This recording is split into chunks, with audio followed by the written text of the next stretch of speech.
My name is Rebecca Taffel, and I work at the Elizabeth A. Sackler Foundation with Elizabeth Sackler to provide additional support to the center's already wonderful staff.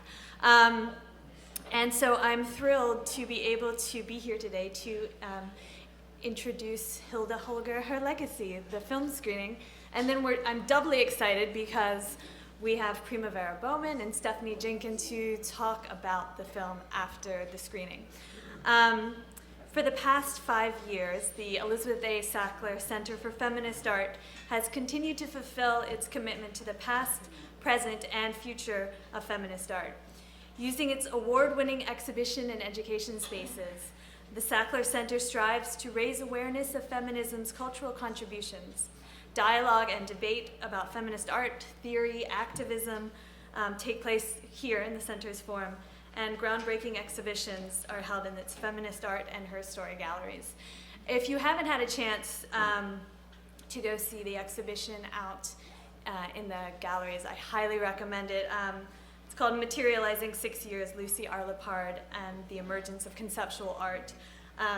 It's a groundbreaking show. It's wonderful. It's only up for a couple more weeks, so if you have some time or energy afterwards, please take a look. But the center, though, as conceived by Dr. Sackler, is more than just its gallery spaces. It's a place for open and free discourse, conversation, and the exchange of ideas. In fact, those are the things we celebrate the most here.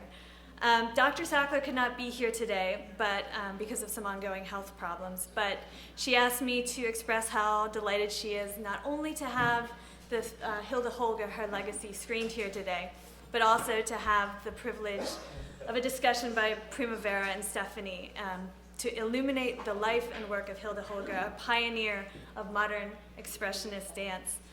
On the heritage floors, in the dinner party by Judy Chicago, other influential modern dancers like Isadora Duncan and Martha Graham and Sophie Tauber are honored by name. And I think it's only appropriate to honor Hilde Holger's work among her equals and her contemporaries.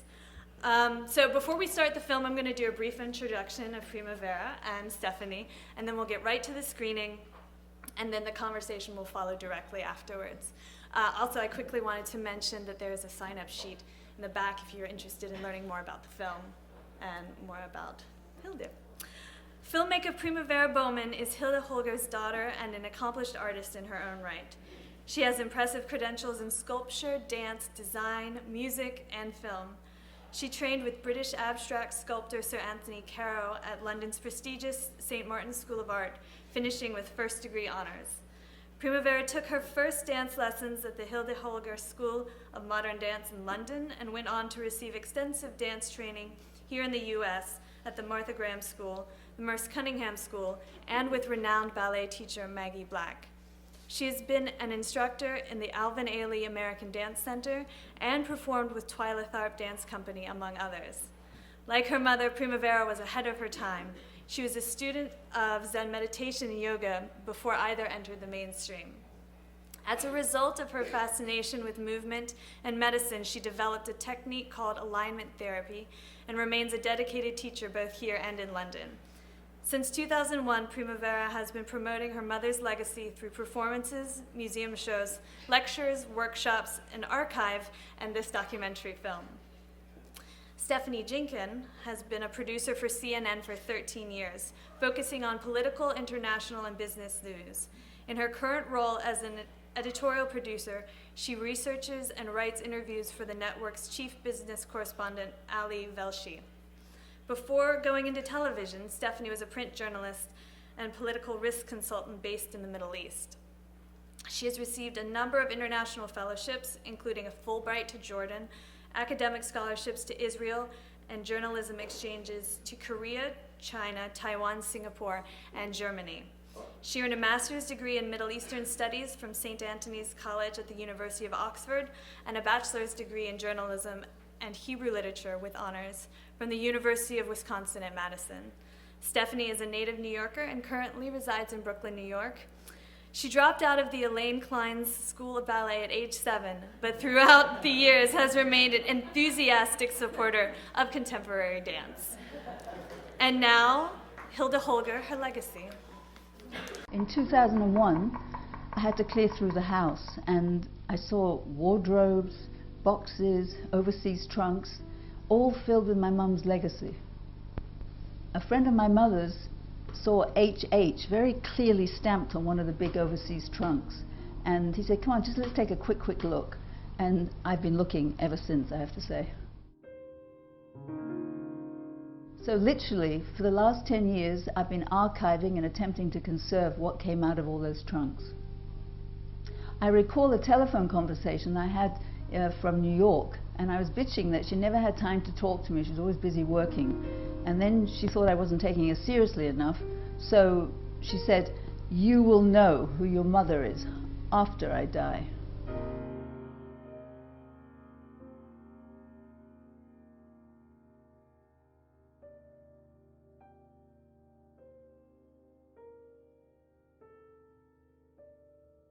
In 2010, I initiated Move About, a series of inclusive dance workshops. I was one of the 6 teachers who studied with Hilde.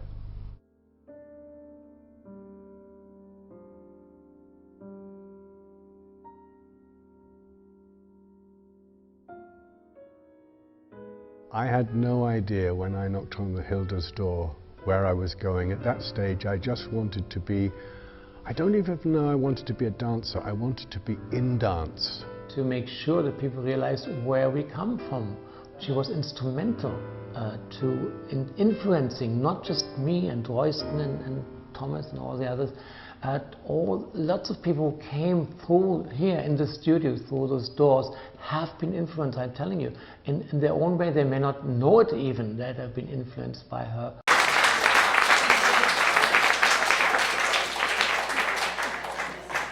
I must say it made me want to run out and take dance lessons again. So I wanted to start with the beginning, and I'm just going to start by asking Primavera a few questions, get the party started, but I know that she's amongst friends and admirers and students, so I'd like to be inclusive, as her mother would say, and open up the floor rather quickly for a discussion. I don't feel like you need to have a question. It's okay even just to have a comment and tell Primavera how you felt about the film or what you felt was interesting about it. But I wanted to start with really at the beginning. I mean, when did you get the idea to make the film, and was it something that you ever discussed with your mother? No, never. I mean, my mother and I lived quite separately. I was here teaching and doing my stuff, and she was over there, and she was always too busy to talk to me. Both my parents were very busy. So I actually learned from the family, from going through all the papers in the house, you know, who my father was, who my mother was. So it was quite odd, actually. So let's go back to that, because when the film ended, there was someone back there saying he was just imagining what it was like to open up those trunks. So what year was that? And specifically, what did you find? We saw some of the costumes, some of the photos, but it was a treasure trove. It was, yeah, because what happened is I couldn't understand, because when she left to go to India, she kept saying, I only have like 1 groschen in my bra and nothing. But then I said, where do these trunks come from? So then I had some historians come to visit me, and one, Dr. Margit Franz, who's in the movie, she said, well, let's, you know, go through the letters, because I couldn't read German. So, and then we found out that, you know, my grandmother knew she was going to Auschwitz. My mother had about 25 people killed in Auschwitz.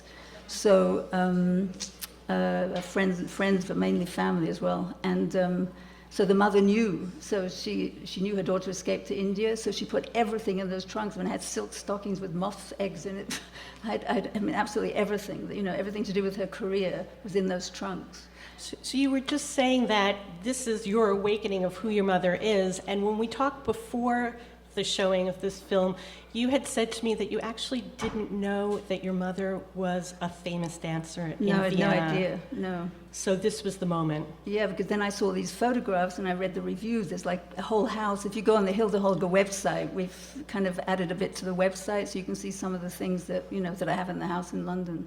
And now actually I'm becoming a political activist. I faxed the Prime Minister yesterday because they want to build a high-speed train under my house.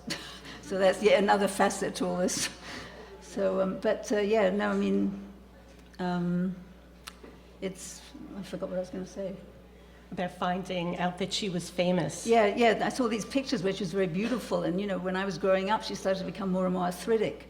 So then she couldn't walk anymore. So it was this sad picture, Then I think she had a lot of anger against what happened to her family, and that her career was ruined, and her friends were all killed and made to look like suicide when it wasn't even a suicide. And so I just delved more and more, and I didn't even know what the secession or the Hagenbund was. I have to say, and Jamala Weisenbock from the Theatre Museum in Vienna came and looked through the pages. You've got Nazi letters here.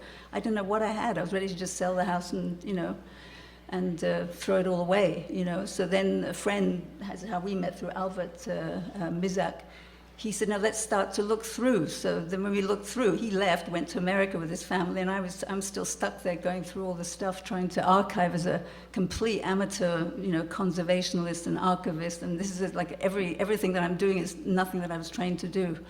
So it was, it was an interesting leap for me. So you've mentioned Albert, who's a mutual friend of ours, and I know that he played a part in your mother's life later on. He was organizing, he himself is Austrian, living in London, and he'd been a performer. And I know that he was organizing a cultural event in London, and he felt like he rediscovered your mother for the Austrians. Yes, and he's, I must say, give him a lot of credit, because without Albert, I wouldn't have even known anything. I would have just dumped everything and. So what were her feelings about later on in terms of keeping a connection with Vienna and Austrian culture? Was it something she No, I mean, because I had to go to Vienna to get the Rathausmann from the mayor's office there, and she didn't want to go. And then when she should have got it, but when she died posthumously, I got another very high award from the Austrian government. The ambassador in London gave it to me. And she couldn't care less. Because, she suffered. I mean, she really, suffered. So this is not a film about dance necessarily. It's about opening up to other people. That's what the film is about. And I want to pick up on that for a minute. What do you think was the impact of her time in India? It was probably about 9 years. She started a family there. How did it change her philosophy of dance, of movement, of cultural expression? Well, one of her students, who's actually in the film, but she died since the film finished, she said, your mother used to always say, where do you come from? Because they'd ask her. She was blonde and blue-eyed, and everyone looked very different. And so she said, I'm made in Vienna, so it was, but then I read in some of the letters and notes that she studied with this lady, I think Manaka, and she was asked to choreograph when she was in England. She went back for the cousin of Uday Shankar, Sachin Shankar had a company also, and so she was friends with Rangopal.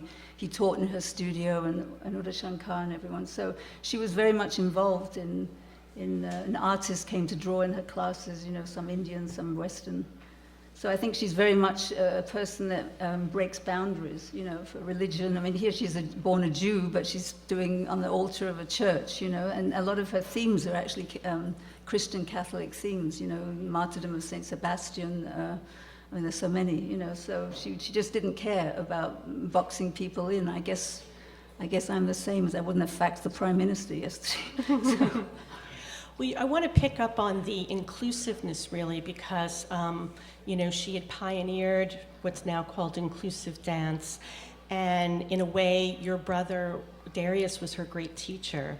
So talk a little bit about that, because you were in the house then, you saw it up close. How did that evolve?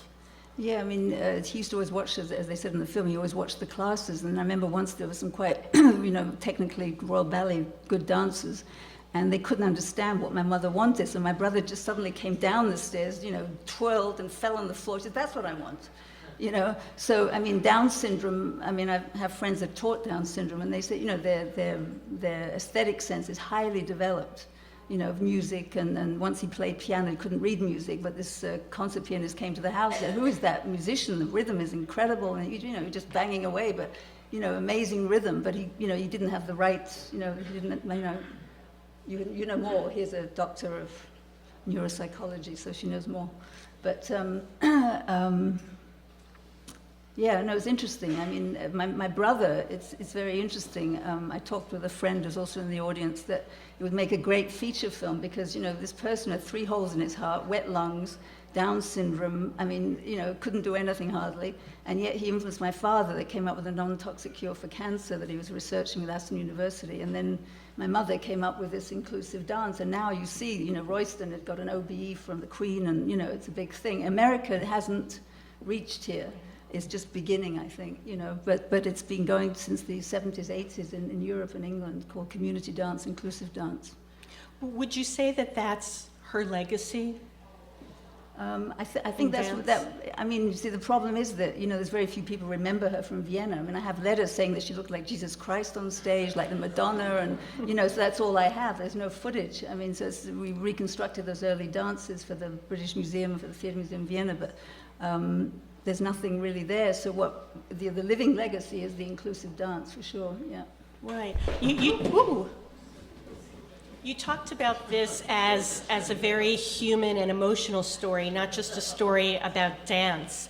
And I wanted to pick up on that because we saw that in Vienna, your mother was on the cusp of opening up this very, you know, well-heeled dance school in the poshest street. And she had this illustrious career there. And then that got cut short by the Nazis and the Anschluss.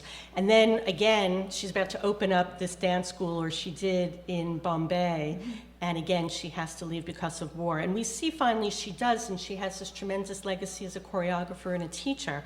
And I can't help but mention, since we're sitting in the Sackler Gallery, Feminist Art, I mean, did she see herself as a feminist figure, or just the life that she led? Definitely. Because I mean, when I've talked to different historians and museum people in Vienna, I mean, you know, after the First World War, you know, women were, you know, doing men's jobs, and suddenly they were meant to be housefrows again. They rebelled. So there was that whole movement of, you know, dancers going naked and dancing freely, and to say, look, here I am, you know. So definitely she was feminist from background, from Vienna. But she always used to say to me growing up, you know, a woman doesn't have to have a man in their life, you know, must be independent. So she kind of hammered that into my head all the time, you know. So she believed that women are equal to men, and, you know, very much a feminist. Before I open it up to the floor, I wanted to ask you on a personal level, what was it like to be her student? Well, the students, they all love her, but they all, you know, get really upset because she's very tough. What was it like for you? Oh, it was worse for me because if anyone was talking in the class, you know, instead of telling that person, she'd say, "Oh, it's you, go up," you know. She'd make an example of me all the time. So I don't know why she did that, but and she always said, you know, life is hard, so I have to, you know, get you ready for that. So I never had a cozy childhood. You know, it was always a very I don't know, amazing childhood, but it wasn't relaxing. I know you're among friends here, and there are dancers and filmmakers, and so I wanted to open it up for discussion, for comment, for questions on any area. Don't be shy. Well, I just wanted to say, when Primavera was talking about someone in the audience who had suggested the feature film on the person, and now more than ever, Prim, I think that this is about you. This is about the discovery of my mother. The film is that. That's right, I mean, that's really the whole point of it. And I really felt the impact of it today more than any other time.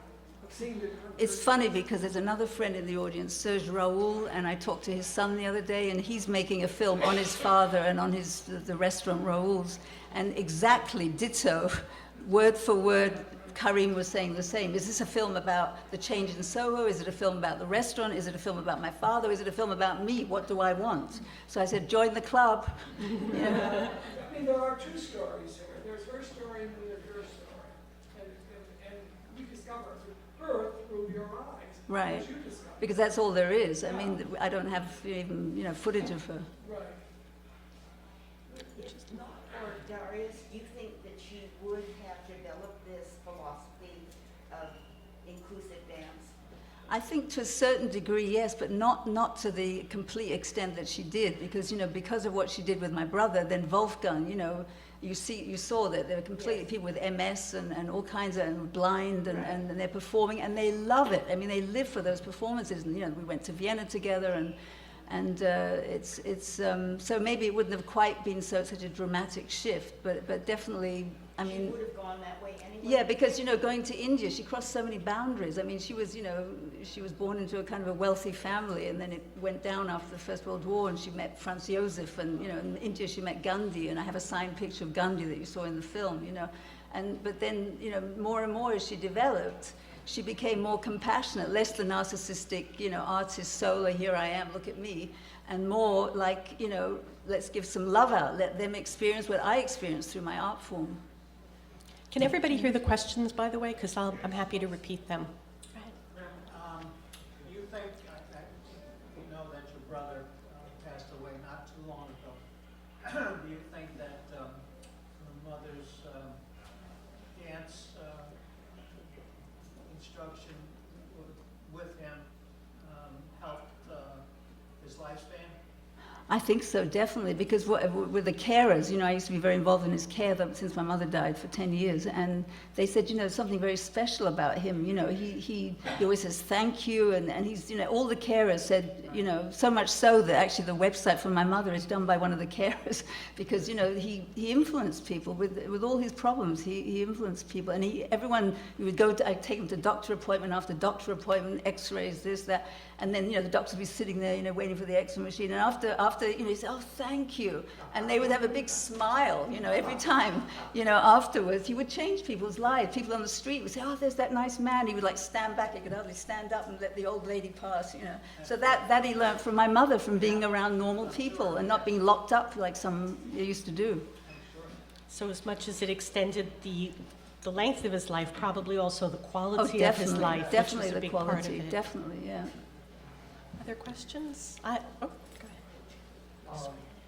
She says that she did not prepare her lessons, but was there a standard class? Yeah, there was a basic class. How did it start? Well, when I studied with her, it started with pliés, tendus, and then she would start doing that Bodenwiese stuff, as you saw, where she would kind of do. I once studied with what's her name, Svoboda, an American ballet theater. She also did like moving bars, where you would kind of step and turn, rather than having everything basic, like Maggie used to teach, or like American Ballet Theatre used to teach. So then she would develop the bar, and then she would, do a center, and then she would do a little bit of improvisation. And as she got older and couldn't demonstrate, I think the improvisation element got greater. So it would be, almost like a choreographic class, more than just a pure technique class. But there was always a technical thing at the beginning to warm up. Question? Yes, in the beginning, at one point in the movie, you said something that your father was a homeopath. Yes, he's a doctor and a homeopath. Could you explain, did you use homeopathy with your brother? Well, he did at the beginning, yes, and then he did. Then I remember vaguely he did something out of the urine. He used to make this vaccine for my brother out of urine, and then he kind of, my brother was saved, so to speak. He kept him going, and then he started to do stuff with very high-grade yeast, peptides. And it's funny, I met a doctor just recently, and he was saying that, what did your father, because he saw something on the internet, and I said, he worked with yeast. He said, my God, I'm working with the same thing. It's 45% in that same yeast. So he said, your father was looking at the moon without a telescope. He didn't have the technique we have now, So both my parents were incredibly down to earth and intuitive, and I guess, and just made the best of it always. Can I say something? Yeah, I have a sister with Down syndrome, and my family used homeopathy with her. My mother and father used to bring her into a hospital here in New York City once a week from when she was born until she was about 6 years old, called Flower Fifth Ave, which was a homeopathic hospital. And there was a Russian doctor who had worked with peptides and worked with. And Oh, she I know. What's his name? Hyman Goldsmith. What? Hyman Oh, no, Goldsmith. that's someone else. No. Something, I'm not sure, but he was Russian, and he came to the States and studied and had a very long career here, working with people with people with Down syndrome and homeopathy. And my mom and dad really feel like that very beginning of my sister's life, where they used homeopathy with her, really opened up her life far more than it may have ever been. My sister wasn't institutionalized either. She's still alive. She was with my mother. But it was interesting to hear you say that, because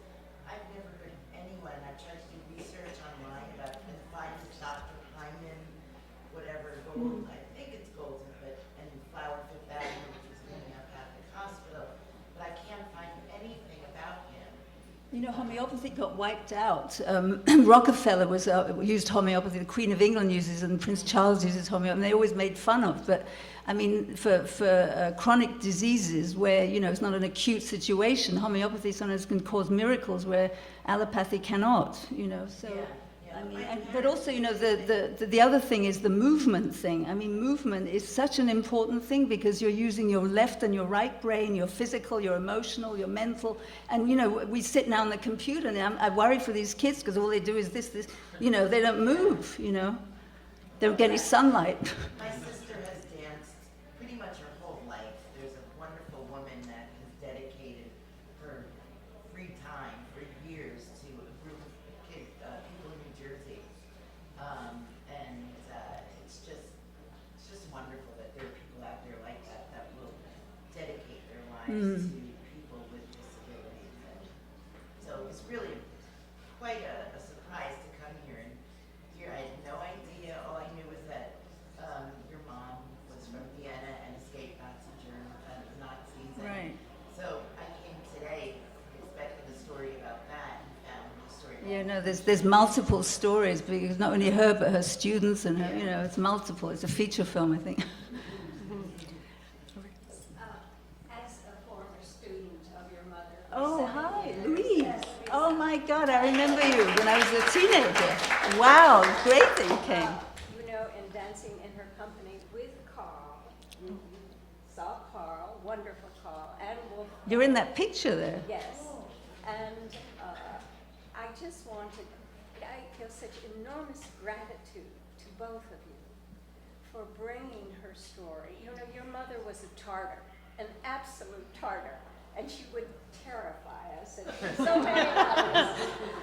But just at a personal note, you saw in the film the dance space in the basement of her home in Camden Town was not as large as this room. And in order to dance, just all of us, it was a real challenge because you had sort of minimal space. It's not like these extravagantly wonderful studios here.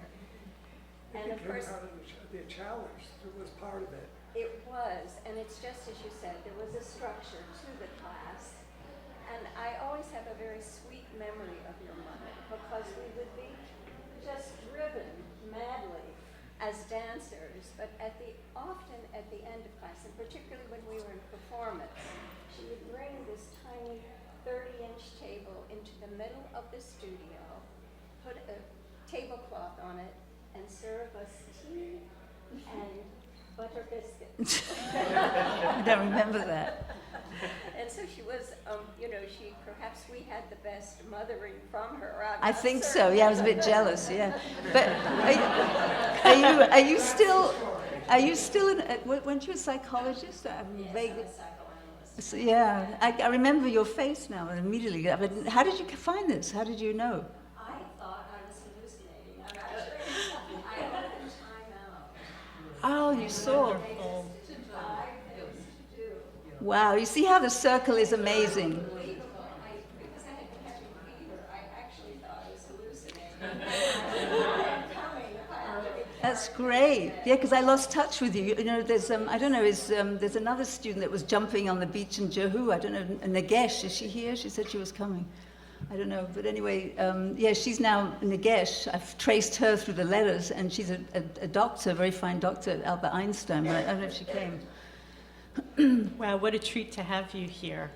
We have a few minutes left, and I wanted to see if you could talk a little bit about making the film, because it's not been without its challenges, and that's really a tribute to your tenacity and drive. Yeah, well, I mean, basically, there was about 8 major films, 8 edits, and when we first started it, we just got, you know, a young man that did films for the Amici company, for Wolfgang, and he, you know, we just commissioned him to make a film of the workshop, Move About. But then when we saw it, all these talking heads, and we all kind of started to fall asleep. So then I had the company then, so we discussed it. We said, well, maybe we should put some earlier work of the teachers, because, you know, just watching the workshops is not visually that exciting. And then as the edits progressed, I said, wait a minute, I have to have a bigger hand in this, because, you know, we have to put my mother in it. So then every edit, there was a bit more of my mother. So then it was a fight between, you know, do we do my mother or do we do the 6 students, you know, and you know, it's just so multi-layered. So it was quite a fight because the filmmaker didn't want to, I mean, I'm actually not the filmmaker, Alan Bauer was the filmmaker, but more and more it became my film, so I insisted that I have to edit with him. He didn't want me, but finally I did, and then it became, everyone said, oh, it improved so much. And now I might, if I get some funding, I might enlarge it 10 minutes and make it more of a feature type of thing, because some cinemas are interested possibly here.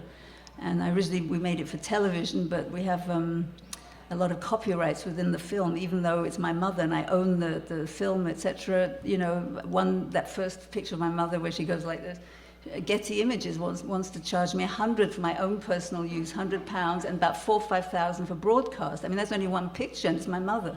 I mean, it's so insane. It's just insane. So now I'm trying to fundraise. It's a shame to not have this film out there. You know, I mean, if I had some money, I could.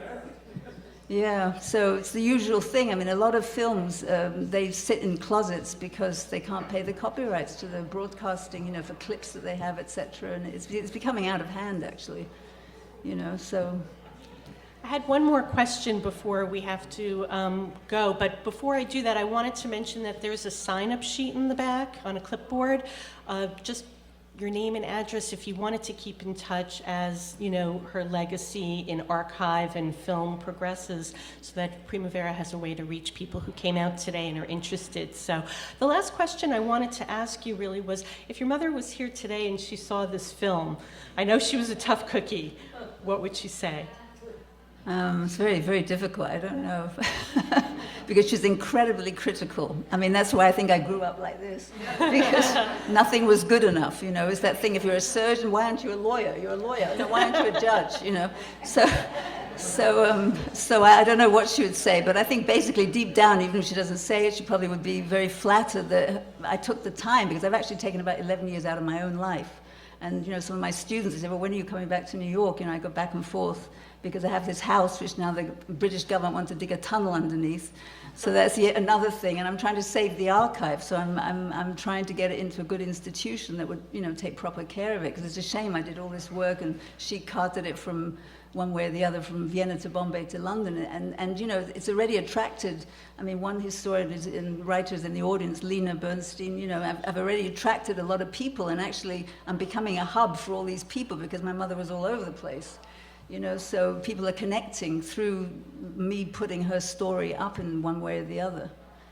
You know, so it's, in a way, it's a very Jewish story because, you know, Jews, poor thing, had to leave, you know, and leave there and live.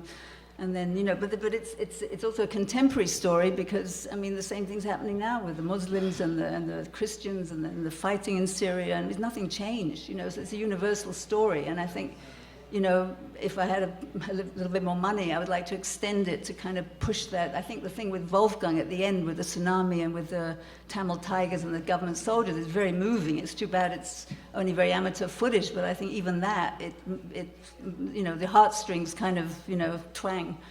Because he's a saint, that guy, a complete saint. They all are, all the students, my mother's, they have tremendous patience. I mean, Royson Muldoon, he does projects. I've watched a rehearsal here when he was doing something at Carnegie Hall, and I think Nicholas went to see it, and Jose went to see it, I think. And even with a rehearsal and a dinky little player with the Rite of Spring and all these, you know, tough Harlem kids, I mean, it was quiet after 2 hours. He just didn't even raise his voice, but he managed to get them all quiet, and they were like different people, and I had goosebumps, because I could see that transformation. Those kids now had something to live with. Here they were going to dance with Sir Simon Rattle and the Berlin Philharmonic, and that's not something a Harlem kid normally does. So, you know, it's through art, it breaks so many boundaries of poverty and wealth and religion, and you know, it's a wonderful medium, and I think they're beginning to tap it in Europe with this inclusive community dance, but I think it hasn't really taken hold in this country yet. You know, it's just beginning. Well, I want to thank everybody for coming out today, and mostly I want to thank Primavera for coming and sharing with us. Thanks for coming.